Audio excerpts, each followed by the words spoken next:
बिस्मिल्लाहिर्रहमानिर्रहीम। अस्सलाम वालेकुम। मैं हूँ निदा कमल और आप देख रहे हैं आयत खान फूड फैक्ट। अल्लाह बरकत दे आपके खानों में, आपके रिज़्क में, आपके जायकों में। तो मेरे प्यारे प्यारे दोस्तों, आज मैं आपके लिए लेकर आई हूँ बहुत ही स्पेशल से केरी के मीठे अचार की रेसिपी। इसे आप केरी का मुरब्बा भी कह सकते हैं, आम का गुड़म्बा भी कह सकते हैं, जो दिल करे वो कहें। ये ऐसी ज़बरदस्त रेसिपी है कि आप इसे मौसम गर्मा में बनाकर और मौसम सरमा तक यूज़ कर सकते हैं। इसे किसी भी कांच के कंटेनर में निकाल कर पूरे 6 से 12 मंथ तक आप इसे बहुत अच्छे से इस्तेमाल कर सकते हैं, इसे खा सकते हैं। बहुत स्पेशल सी रेसिपी है। तो मेरे प्यारे प्यारे दोस्तों, चलिए स्टार्ट करते हैं। मीठा अचार बनाना बहुत ही आसान है। यहाँ पर मैंने 1 किलो केरी ले ली है। कच्चे आम भी हैं इसमें और पके हुए आम भी हैं। मैं अभी आपको दोनों ही तरीके की केरियां दिखा देती हूँ। और यहाँ पर इसे मैं अच्छी तरीके से छील लूँगी, इसके सारा जो कवर है वो पूरा उतार दूँगी। और यहाँ पर मैं आपको छीलते हुए इसलिए दिखा रही हूँ कि ये देखें, ये खट्टी केरी जो होती है, खट्टा आम होता है, केरी ही होती है ये। और लेकिन ये येलो कलर की होती है, इससे भी बनते हैं ये, यानी कि मीठा अचार हम गुड़म्बा मुरब्बा जो आप कहना चाहें वो इससे भी बनाते हैं, लेकिन रियल में इसे हम मीठा अचार कहते हैं क्योंकि इसके अंदर मैं अभी ऐड करूँगी अचार का मसाला बनाकर। और इस मीठे अचार की सबसे स्पेशल और ख़ास बात यह है कि इसकी कटिंग आपने बहुत प्यारी सी करनी है। आप देख सकते हैं कि मैं आपके सामने कितनी ज़बरदस्ती इसकी कटिंग कर रही हूँ। जैसे फिंगर चिप्स के लिए हम चिप्स के आलू कटिंग करते हैं, इसी तरीके से मैं सारी पीसेस में कट कर लूँगी और ये बहुत ही खूबसूरत से लगेंगे। और यहाँ पर मैंने ये येलो कलर का जो कैरी है मैंने आपके सामने कट कर ली है। अच्छा, इसकी जो गुठली है वो हम बिल्कुल रिमूव कर लेंगे, इस पर से सारा गूदा, और इसे हम हटा देंगे। हम अचार के अंदर गुठलियों को ऐड नहीं कर, क्योंकि अगर हम गुठलियों को अचार में ऐड करेंगे तो वो कड़वी हो जाती हैं। इस वजह से गुठलियों को हमने रिमूव करके अच्छी तरीके से गूदा हटाकर उसे हटा देना है। और यहाँ पर देखें, आप देख सकते हैं ये थोड़ा सख्त किस्म का आम है, खट्टी केरी है ये। और दोनों ही किस्म के आप केरी ले सकते हैं, दोनों ही केरियाँ हैं खट्टी। और इसे भी मैंने अच्छी तरीके से कट कर लिया है। और जो थोड़ी सी लंबी होंगी इसे हम बीच में से 2 कर लेंगे बहुत अच्छी सी शेप में, क्योंकि इनकी जो लोकेशन है वो बहुत खूबसूरत आएगी, तो आपके अचार की भी लुक बहुत प्यारी सी आएगी। आप देख सकते हैं केरी पे से मैंने सारा जो पल्प है, केरी का गूदा है, वो मैंने बिल्कुल रिमूव कर लिया है और केरी की गुठलियों को मैंने हटा दिया। और यहाँ पर मीठे अचार के लिए केरियाँ हमने बहुत अच्छी तरीके से कटिंग करके रेडी कर ली है। अब आ जाती है मीठे अचार के मसाले की बारी। तो यहाँ पर मैंने 1 पिंच हल्दी पाउडर लिया, 1 पिंच धनिया मोटा दरदरा लिया, 1 पिंच चिली फ्लेक्स ली है, और 1 पिंच यहाँ पर मैंने ले लिया है चाट मसाला।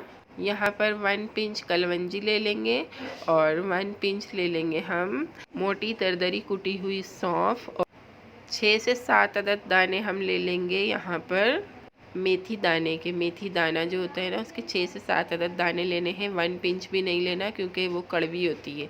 और यहाँ पर मैंने 1 पिंच ज़ीरा ले लिया है, 1 पिंच राई है, राई जो गोल रवे होते हैं राई के वो लिए हैं, और 1 पिंच हम यहाँ पर ले लेंगे सॉल्ट।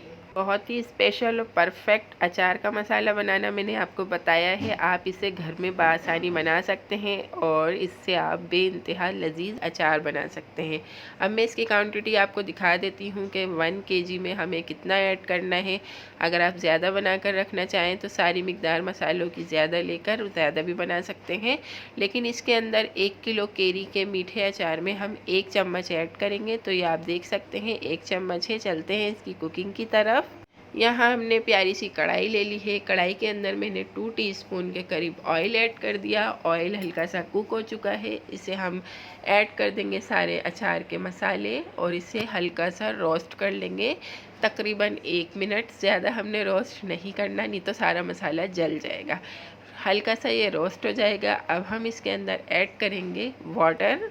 अभी फ़िलहाल हम इसमें 1 प्याली वाटर ऐड करेंगे और इसे हम बॉईल कर लेंगे अच्छी तरीके से वाटर को। ठीक है जी, अच्छी तरीके से हम चलाएंगे इसे, इसमें बॉईल आ जाएगा। बॉईल आ चुका है। इसके अंदर हम 3 पाव शक्कर ऐड करेंगे। अगर आप वेट में लें और अगर आप अंदाज़े से लें तो जितनी आपने पिल ऑफ करके आपने हासिल की है केरियाँ, मतलब इसका कवर और इसके अंदर का जो बीज है मोटा सा, वो आपने गुठली हटाने के बाद जितना भी पल्प आपको हासिल होगा, केरियों की जो क्वांटिटी हासिल होगी, उतनी ही आपने इसमें शक्कर लेनी है।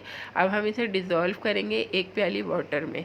जितना कम वाटर यूज़ करेंगे उतना ही हमारे लिए अच्छा है, लेकिन अभी हमें थोड़े से वाटर की ज़रूरत और पड़ेगी। लेकिन अभी हम थोड़ा सा वाटर, अभी थोड़ी देर बाद डिज़ोल्व करने के बाद हम फिर शक्कर में वाटर ऐड करेंगे। ठीक है जी, आप देख सकते हैं कि ये हल्की सी मेल्ट हो चुकी है, लेकिन इसकी चाशनी नहीं बनी। अगर चाशनी ना बने तो फिर हम इसमें 1 प्याली वाटर और ऐड करेंगे। टोटल इसके अंदर मैंने तकरीबन 1 गिलास वाटर यूज़ किया होगा। आपने क्वांटिटी तो अपनी आंखों से देख ली है। अब आप देख सकते हैं कि कितनी ज़बरदस्त सी चाशनी हमारी रेडी हो रही है, और इसे इसी तरीके से हम डिज़ोल्व कर लेंगे और गाढ़ी गाढ़ी थिक सी चाशनी हम रेडी कर लेंगे। वाटर इसलिए हम इसमें ज़्यादा ऐड नहीं कर रहे, इसकी कंसिस्टेंसी ज़्यादा हो जाएगी और फिर हमारी जो गुड़म्बा है, अचार है, वो अच्छा नहीं बनेगा, बिल्कुल थिक नहीं बनेगा, क्योंकि अभी काफ़ी सारा वाटर केरियाँ भी डिज़ोल्व करेंगी। यहाँ पर आप कंसिस्टेंसी देख सकते हैं कि मैंने किस तरीके का शीरा रेडी किया है, और जो केरियाँ अपना वाटर डिज़ोल्व करेंगी इसी में ही ये गल जाएंगी। तो यहाँ पर हम ऐड कर देंगे मीठे अचार के लिए, गुड़म्बे के लिए केरियाँ, और इससे हम अच्छी तरीके से कुक करेंगे। इसे अच्छी तरीके से चाशनी में हम मिक्स कर लेंगे, और मिक्स करेंगे बहुत अच्छी तरीके से, ताकि सारा गुड़म्बा जो है, सारी चाशनी जो है हमारी केरियों के ऊपर अच्छे से आ जाए। और इसके बाद अब हम इसे कवर कर देंगे। इसका फ्लेम हम कर देंगे लो फ्लेम पर इसे 10 मिनट कुक करेंगे, और 10 मिनट के बाद आप इसकी कंडीशन देख सकते हैं कि केरियों ने अच्छा खासा अपना वाटर इंक्लूड कर दिया है। और ये सिर्फ मैंने आपको दिखाने के लिए ओपन किया है, नहीं तो इसे हम कुक करते तकरीबन 45 मिनट। तो अब जो बाकी के 30 मिनट हैं, अब हम इसे अच्छी तरीके से मिक्स करेंगे, और आप इसके अंदर देख सकते हैं कि चाशनी कितनी ज़्यादा मिकदार में बढ़ चुकी है। अब हम इसे दोबारा से कवर करेंगे 30 मिनट के लिए। तो फिर मैं आपको दिखाती हूँ ये 30 मिनट के बाद। तो माशाल्लाह, सुभान अल्लाह, मेरे अल्लाह की शान, उसकी रहमतें नेमतें और बरकत। शक्कर की क्वांटिटी मैं आपको एक बार और बता दूं, 1 किलो केरी में 3 पाव शक्कर ऐड करनी है। और मैं आपको अभी ये दिखाती हूँ कि ये कितनी अच्छी तरीके से गल चुकी है। और ये देख सकते हैं आप कि इसके अंदर अभी शीरा, इसकी चाशनी जो है बहुत ज़्यादा पतली है, थिक नहीं हुई है। लेकिन हमारी केरी जो है ये तो नरम वाली थी, आम की तरह थी। मैं आपको दिखाती हूँ, ये जो सख्त वाली थी, ये भी देखें कितने अच्छे से कुक हो चुकी है, गल चुकी है। पहले हमने इसे दरमियानी आंच पर फुल कवर करके पकाया था 45 मिनट। अब इसे हम पकाएंगे फुल आंच पर हाफ़ कवर करके। अगर हम फुल कवर कर देंगे तो सारी चाशनी बॉयल होकर बाहर आ जाएगी, और इसके अंदर कितना सारा वाटर है, इस सब को भी हम बिल्कुल अच्छी तरीके से ड्राई कर देंगे।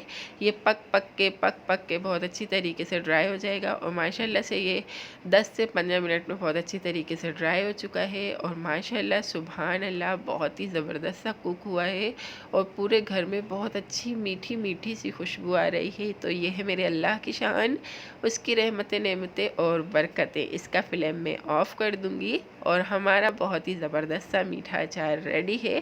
प्लीज़ आप लोग कहीं नहीं जाइएगा, क्योंकि मैं आपको अभी दिखाऊंगी इसका फ़ाइनल लुक, और फाइनल लुक के साथ मैं आपको दिखाऊंगी कि हम इसे किस तरीके से आराम से स्टोर कर लेंगे 6 मंथ एंड 1 ईयर के लिए।